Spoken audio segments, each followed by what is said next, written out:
لیکن اب تک حکومت نے اس پر کسی قسم کی کوئی توجہ نہیں دی، اور اس کی ایک بہت بڑی وجہ بھی ہے۔ وہ وجہ کیا ہے وہ بھی آپ کو بتاتے ہیں، اور اس ایم این اے کا نام بھی بتاتے ہیں۔ اور یہ جو ایم این اے ہیں یہ ہیں عامر لیاقت حسین، لیکن اس معاملے میں بھی ایک بہت بڑا ٹوسٹ ہے، اور وہ ٹوسٹ یہ ہے کہ پی ٹی آئی کے جو دیگر 7 ارکان ہیں ان کے متعلق اب ایک بڑی خبر آئی ہے، اور ان 7 ارکان کے متعلق ایک انٹیلیجنس رپورٹ وزارت داخلہ تک پہنچی تھی، یعنی شیخ رشید احمد جو وزارت داخلہ دیکھتے ہیں ان تک یہ رپورٹ پہنچائی گئی تھی، اور وہاں سے ہوتی ہوئی یہ رپورٹ وزیر اعظم عمران خان کے آفس میں ان کے ٹیبل پر پہنچا دی گئی۔ اب یہ جو رپورٹ ہے اس میں 2 بڑے انکشافات کیے گئے۔ ایک تو اس رپورٹ میں یہ بتایا گیا کہ یہ جو 7 ارکان جن کا ہم نے آپ سے ذکر کیا ان کی باضابطہ اور باقاعدہ طور پر سرویلنس کی گئی، یعنی یہ ارکان کہاں جاتے ہیں، کہاں سے آتے ہیں، کس سے ملاقات کرتے ہیں، کہاں ٹائم سپینڈ کرتے ہیں، ان کو کس قسم کی فون کالز آتی ہیں، اور یہ خود کن نمبرز پر کالز کرتے ہیں۔ اب یہ جو پورا ایک سرویلنس والا پورا ایک مرحلہ مکمل کیا گیا تو پتہ یہ چلا کہ ان 7 ارکان سے جو اپوزیشن کی رابطہ کمیٹی بنی تھی پہلے اس نے رابطے کیے، اور اس کے بعد براہ راست شہباز شریف نے بھی ان 7 ارکان سے رابطے کیے، اور ان 7 ارکان میں سے 2 ارکان ایسے تھے جن کو نون لیگ کی جانب سے ٹکٹ بھی آفر کیا گیا، جبکہ 5 ارکان ایسے تھے جن کو 20 کروڑ روپے فی کس آفر کیے گئے۔ لیکن ہوا کیا؟ ہوا یہ کہ اس رپورٹ میں یہ تو بتایا گیا کہ اپوزیشن کی جانب سے کس طریقے سے غیر قانونی اور غیر آئینی ہتھ کنڈے استعمال کر کے ان ارکان کو فلور کراس کرنے کی ایک ترغیب دی گئی، اور ان ارکان کو 1 کروڑ روپے آفر بھی کیے گئے۔ لیکن ان 7 میں سے 5 ارکان ایسے تھے جنہوں نے حکومت کو یقین دلا دیا کہ اپوزیشن کی اس آفر کے باوجود وہ کسی صورت تحریک عدم اعتماد کو سپورٹ نہیں کریں گے، جبکہ باقی 2 ارکان جو ہیں انہوں نے کہا ہے کہ حکومت کے ساتھ ہمارے تحفظات پہلے بھی تھے، وہ تحفظات اب بھی موجود ہیں، لیکن اس تحفظات کے معاملے کے باوجود وہ ہر صورت میں تحریک عدم اعتماد کے معاملے میں اپنی حکومت اور اپنی پارٹی یعنی تحریک انصاف کے ساتھ ہی کھڑے رہیں گے۔ بہرحال اب واپس آتے ہیں کہ D G I S P R نے تحریک عدم اعتماد کے ماحول میں کیا بہت بڑا بیان دیا ہے، اور مختصراً آپ کو کاف لیگ کے فیصلہ کن اجلاس کی کہانی بھی سناتے ہیں۔ تو معاملہ یہ ہے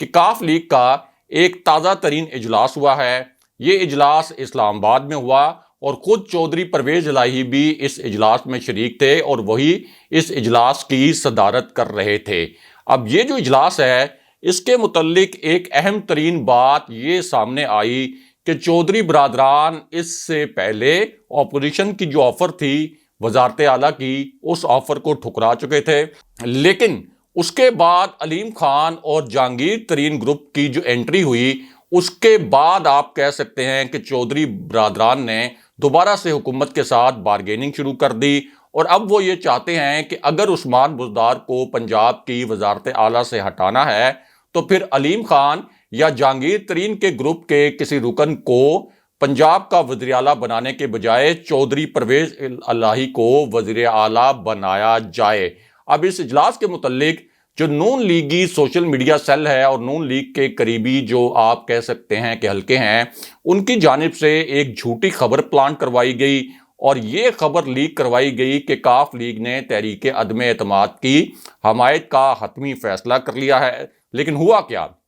ہوا یہ کہ جب ہم نے بطور صحافی کاف لیگ کے ذرائع سے یہ بات کی کہ کیا آپ نے حتمی طور پر تحریک عدم اعتماد کی حمایت کا فیصلہ کر لیا ہے، تو ان کا کہنا تھا کہ یہ خبر مکمل طور پر بے بنیاد ہے، ہم نے ابھی تک کسی قسم کا کوئی حتمی فیصلہ نہیں کیا۔ لیکن دوسری جانب ایک اور اہم ترین اجلاس کے متعلق ایک بڑی خبر اور بھی ہے، اور یہ جو حساس اجلاس ہے یہ بھی تحریک عدم اعتماد کے متعلق تھا۔ بہت ہائی پروفائل میٹنگ تھی، پرائم منسٹر عمران خان اس اجلاس کی صدارت کر رہے تھے، اور یہ اجلاس جو تھا یہ وزیر اعظم ہاؤس میں نہیں بلکہ پرائم منسٹر عمران خان کی جو ذاتی رہائش گاہ ہے یعنی بنی گالہ، یہ اجلاس وہاں پر ہو رہا تھا، اور اس اجلاس میں پرائم منسٹر عمران خان کے 6-7 جو قریبی وزراء ہیں وہ شریک تھے۔ یہ ایسے وزراء ہیں جن پر prime minister Imran Khan trust کرتے ہیں،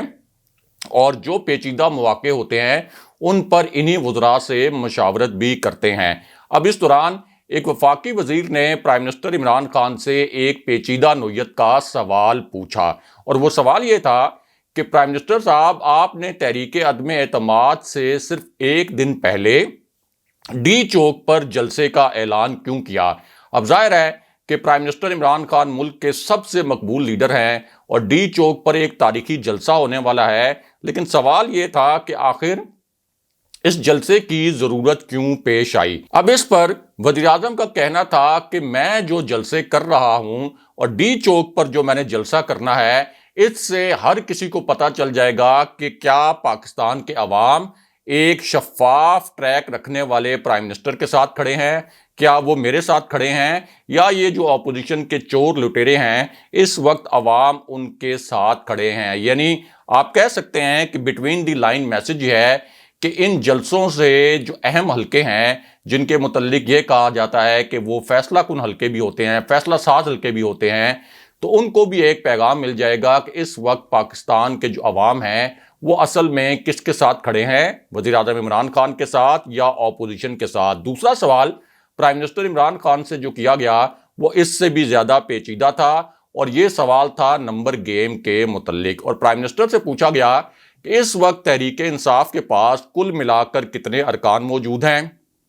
اور ہماری تحریک عدم اعتماد کو ناکام بنانے کے لیے اصل میں نمبر گیم کیا ہے؟ اب اس پر پرائم منسٹر عمران خان پہلے مسکرائے، اور ان کا بہت ہی کانفیڈنٹ قسم کا لہجہ تھا ہمارے ذرائع کے مطابق، اور پھر وزیر اعظم نے کہا کہ ہمارے پاس کم سے کم 177 ارکان کی حمایت موجود ہے، یعنی نور عالم جیسے 1 یا 2 ارکان ادھر سے ادھر بھی ہو جائیں تو پھر بھی یہ تحریک عدم اعتماد کسی صورت کامیاب نہیں ہو سکتی۔ دوسری جانب ایک اہم ترین شخصیت نے بھی تحریک عدم اعتماد کے متعلق 2 بڑے انکشافات کیے ہیں۔ اب چونکہ یہ شخصیت فوج کے بہت قریب مانی جاتی ہے، اس لیے ان انکشافات کی بہت زیادہ اہمیت بھی ہے۔ ایک تو اس شخصیت کا یہ کہنا ہے کہ ہمیں تحریک عدم اعتماد کے حوالے سے 5ویں اور تازہ ترین انٹیلیجنس رپورٹ بھی مل چکی ہے، اور اس رپورٹ میں بتایا گیا کہ ہمارے 6 مزید ارکان پر ہاتھ ڈالا گیا تھا، لیکن اپوزیشن کو ایک مرتبہ پھر منہ کی کھانی پڑی ہے، اور ان 6 ارکان نے لالچ دینے کے باوجود اپوزیشن کا ساتھ دینے سے انکار کر دیا ہے۔ دوسرا انکشاف اس شخصیت کا یہ تھا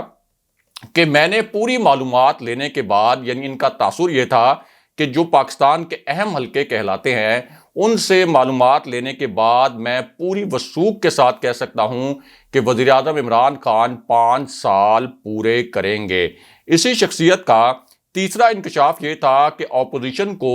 کم سے کم تحریک عدم اعتماد کے معاملے میں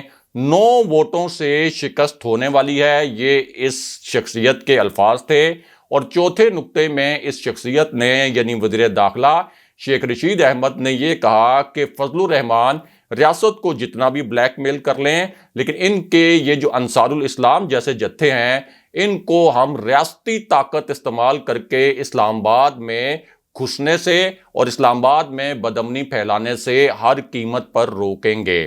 بہرحال اب بات کرتے ہیں کہ D G I S P R نے تحریک عدم اعتماد کے ماحول میں کیا بہت بڑا بیان دیا ہے، یہ بیان کیوں اس وقت ہیڈ لائنز بنا ہوا ہے، کیوں اس کے اوپر تبصرے کیے جا رہے ہیں، کیوں اس کے اوپر بہت زیادہ شہ سرخیاں بھی بنی ہیں اور اس وقت ٹی وی سکرینز پر بھی تجزیے کیے جا رہے ہیں۔ تو معاملہ یہ ہے کہ نون لیگ کے جو قریبی حلقے ہیں ان کی جانب سے ایک بڑا دعویٰ کیا گیا تھا، اور وہ دعویٰ اس قسم کا تھا کہ جنرل فیض حمید جو ہیں، جن کے متعلق پہلے یہ الزام لگایا گیا تھا کہ جنرل فیض حمید نے کوئی کالز کی ہیں ارکان پارلیمنٹ کو، اور ارکان پارلیمنٹ سے کہا ہے کہ آپ نے تحریک عدم اعتماد کے حق میں ووٹ دینا ہے، اور اپوزیشن کی جانب سے یہ باضابطہ الزام لگایا گیا تھا، اور پھر یہ بھی کہا گیا جو نون لیگ کے قریبی حلقے ہیں ان کی جانب سے کہ چودھری برادران جو ہیں اب ان کو بھی جنرل فیض حمید کی جانب سے کال کی گئی اور ان سے کہا گیا کہ آپ نے تحریک عدم اعتماد میں حکومت کے ساتھ ہی کھڑے رہنا ہے۔ اس طرح کی اطلاعات جو نون لیگ کا سوشل میڈیا سیل ہے اور نون لیگ کے جو قریبی حلقے ہیں ان کی جانب سے پھیلائی گئیں، اور یہ بھی کہا گیا کہ 3 ذرائع ایسے ہیں جنہوں نے اس خبر کو کنفرم کیا ہے اور یہ 100% خبر ٹھیک ہے۔ لیکن اس کے بعد ایک اور بہت بڑا دعویٰ یہ کیا گیا کہ اصل میں army chief general Qamar Javed Bajwa نے DGISI جو آپ کے سابق تھے جنرل فیض حمید جو اس وقت پشاور کی کور کمانڈ کر رہے ہیں انہیں ایک شو کاز نوٹس جاری کر دیا ہے، اور اس شو کاز نوٹس میں ان سے جواب طلبی کی گئی ہے کہ آپ کیوں ارکان پارلیمنٹ کو کالز کر رہے ہیں، یا آپ کیوں چودھری برادران کو کال کر رہے ہیں کہ تحریک عدم اعتماد کے حوالے سے آپ یہ فیصلہ کریں یا یہ فیصلہ نہ کریں، آپ کو اس قسم کی سیاسی مداخلت نہیں کرنی چاہیے تھی، لہٰذا آپ